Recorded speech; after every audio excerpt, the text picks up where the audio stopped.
Oh, nice. So, you know how everyone's talking about making our homes like smarter these days? Yeah. It's not just some like futuristic fantasy anymore, right? Right. It feels like there are some like real, tangible ways that we can use this stuff to just make our lives easier, Okay. especially when you're, juggling everything in your 20s and 30s, Exactly. when you just need things to be efficient. You got it.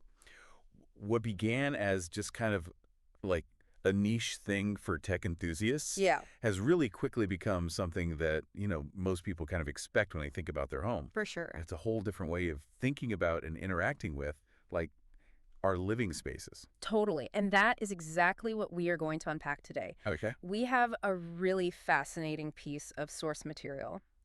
Smart home devices. The invisible revolution in modern living. Sounds interesting. So our goal today is to kind of cut through all the noise and all the hype around smart homes Right. and try to figure out what are the really important insights and what are the practical steps that you should actually be considering. That sounds great. What do you think? I'm all for it. So maybe we should start by, like, defining what we mean by smart home devices. Okay, yeah, so essentially we're looking at gadgets that are powered by the Internet of Things, IoT. Right. And so it's kind of like imbuing everyday objects with connectivity, Okay. designing them in a way to make your home more convenient and more efficient. Okay. So you're probably already familiar with a few examples. Sure. The Amazon Echo, that voice-activated speaker, Right. or security systems like Ring that let you monitor your home remotely. Yeah. These are just a couple of like the entry points into this world. Right. And the pace of development in this area has been incredible. It's amazing how fast it's all been happening. Yeah, totally. It's interesting to consider, like, who are the key players? Who were the people and what were the moments that really made all of this happen so fast? Yeah, and the article actually highlights Tony Fadell. Okay. You might recognize that name as the co-founder of Nest Labs. Yeah, Nest. And fun fact, he's often called the father of the iPod. Wow. Okay. I didn't know that.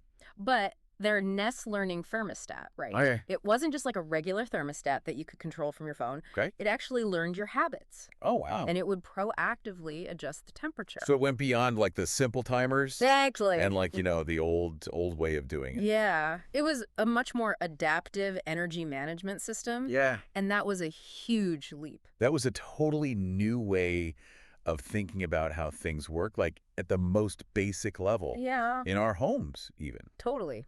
And then, of course, we can't forget about Amazon's Alexa.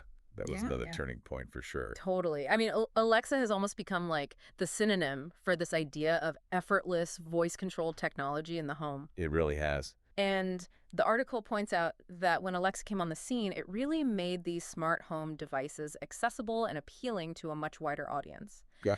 It changed what customers expected their homes to be able to do. Yeah, for sure. And what was so important about Alexa wasn't just, the voice control itself, but it was also the natural language processing Okay. that allowed you to talk to technology in such a natural and intuitive way. That makes a lot of sense. Right. Yeah, I can see that. And all of these advancements, together, Yeah. they've really changed the game. They've created a world where consumers just expect a certain level of, like, seamless integration. Mm. And not just for convenience, but also for, like, better energy efficiency and really good home security. Absolutely. So, I mean, if I'm listening to this, I'm Yeah. thinking, okay, this is interesting, Right. but how does this actually affect me?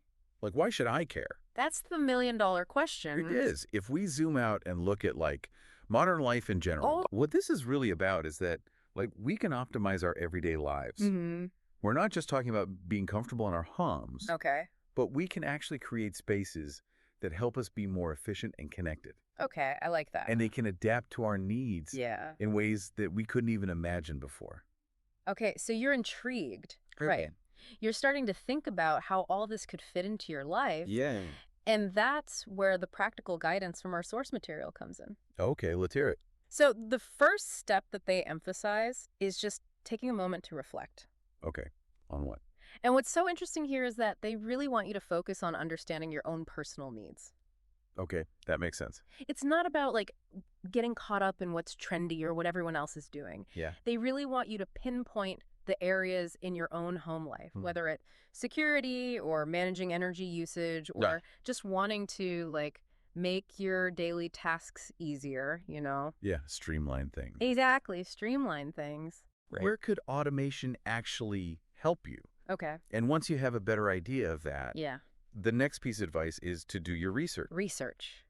Of course. There are just so many different devices out there. Yeah, that's true. It can be overwhelming. Yeah, total. The article highlights how important it is to research and compare different options. Mm-hmm. Just like you wouldn't buy, a new appliance Yeah. without looking at different models. Exactly. The same thing applies here. Yeah. And the article even points to some helpful resources like CNET and Tech Radar, Okay, I've heard of those. where you can find detailed comparisons, Mm-hmm. see all the specs side by side, Yeah. and what's really important, read reviews from other users. Yeah, that's super helpful. It's super helpful to see what real people are saying about these devices. Yeah, you want to know that it actually works, not just what the marketing people tell you. Exactly. So after you've done all that research, the article gives a really great suggestion. Start small. Makes sense, right? Totally. Wait. You don't have to turn your entire home into a smart home overnight. Yeah, that's intimidating. Yeah, way too much.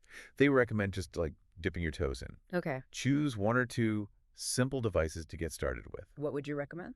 A smart speaker, maybe, for playing music Yeah. and asking for information. Okay. Or a smart plug What does that do? to automate things like a lamp Oh. or a small appliance. Okay, yeah. That's a great way to, get a feel for how it all works Right. without feeling totally overwhelmed. Okay.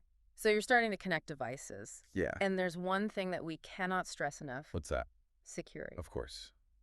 With all these things on your network, Yes. you've got to be careful. They're non-negotiable. Totally agree. The article really emphasizes that you have to make sure your home Wi-Fi network is protected. Right. Use a strong, unique password. Yeah. That's important. And get in the habit of updating the firmware on all your devices. Okay, what's firmware? Firmware is kind of like the software that runs on your devices. Oh, okay. It's like the operating system on your phone or your computer. Right. And those firmware updates often include important security patches. Oh. If you don't keep them updated, Yeah. your devices and even your whole network could be vulnerable. So that's kind of like updating your phone, right? Exactly. Yeah. And as you start adding more devices to your smart home setup, Yeah. the article really stresses that it's super important to think about the overall ecosystem. Okay. Integration is key. Okay, so let's talk about that. What does integration actually mean when we're talking about a smart home? It means that all your devices can communicate and work together. Mm-hmm. You don't want them to be separate, isolated gadgets. Okay. You want to create a unified system. Okay, yeah. And the article mentions platforms like Apple HomeKit, Google Home, and Amazon Alexa. Right. These are like the central hubs Mhm. that allow you to control all your devices. Them all different manufacturers, right? Exactly. Yeah. You can use a single app or just use your voice. Gotcha. So it's like way more efficient and user-friendly. Exactly. And once you have everything integrated, Yeah. then you can really start to tap into the power of automation. Oh, okay, cool. So what's automation? That's where things get really interesting. I'm excited. Automation is where smart home tech really starts to make your life easier. Okay. The article explains how you can set up rules and triggers that allow your devices to do things automatically Okay. based on your habits, your preferences, even changes in the environment. Cool. Can you give me some examples of how that might actually work in a real home? Sure, imagine that your smart lights dim automatically as the sun goes down. Oh, that's nice. Yeah, it creates a relaxing mood without you having to do anything. Yeah. Or you can set your smart thermostat to adjust the temperature based on your schedule, so it warms up the house before you wake up in the morning. That's awesome. It's all about making your home respond to your needs. It's like your home is learning your routine Exactly. and making your day run smoothly. So you don't have to think about it. Yeah. While we were researching this topic, Yeah. we actually came across some really interesting details in the source material. Okay. Do you remember the story about what might have been the very first smart home device? No. Tell me about it. Okay, so get this. Back in 1966, Wow. Okay. a guy named Jim Sutherland created something called the Echo 4. Echo 4. Okay. And it was actually this pretty ambitious attempt at automating a bunch of things around the house. Wow. But here's the kicker. It was never actually sold. What? That's so weird. I know, right? It's like this lost piece of history Totally. that shows how long people have been dreaming of a smarter home. So they had the vision back then, but Yeah. the technology wasn't quite there yet? Exactly. And then on a more practical note, did you see that amazing statistic about energy management? No, what was it? The article talked about how smart home energy management systems can potentially reduce energy consumption by as much as 10%. 10%, that's huge. That's a lot, right? And over time, that could add up to some serious savings on your energy bills. Oh, totally. I never thought about it that way. It's not just about luxury, it's about saving money. Exactly. It shows that smart home tech is more than just a fad. It's about creating a more efficient and sustainable future. That's exactly it.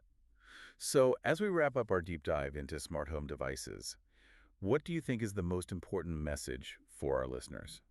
I think the key takeaway is that smart home devices are fundamentally changing how we interact with our homes. Right. Thanks to IoT, we can make our lives more convenient and more efficient, Hmm? and we can create a more sustainable future. Absolutely. As you start thinking about adding smart tech to your own home, Yeah. remember what the article said. These are tools that should make your life better, not more complicated. Right. Start small, do your research, and always put security first. Those are good tips. And as you imagine all the possibilities that smart home technology offers, here's a question to think about. Okay, I'm ready. If you could automate one task in your home, what would it be?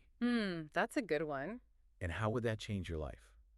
I think that's a really interesting place to start thinking about what a truly personalized and intelligent home could be like. That's awesome. I love it. I do too.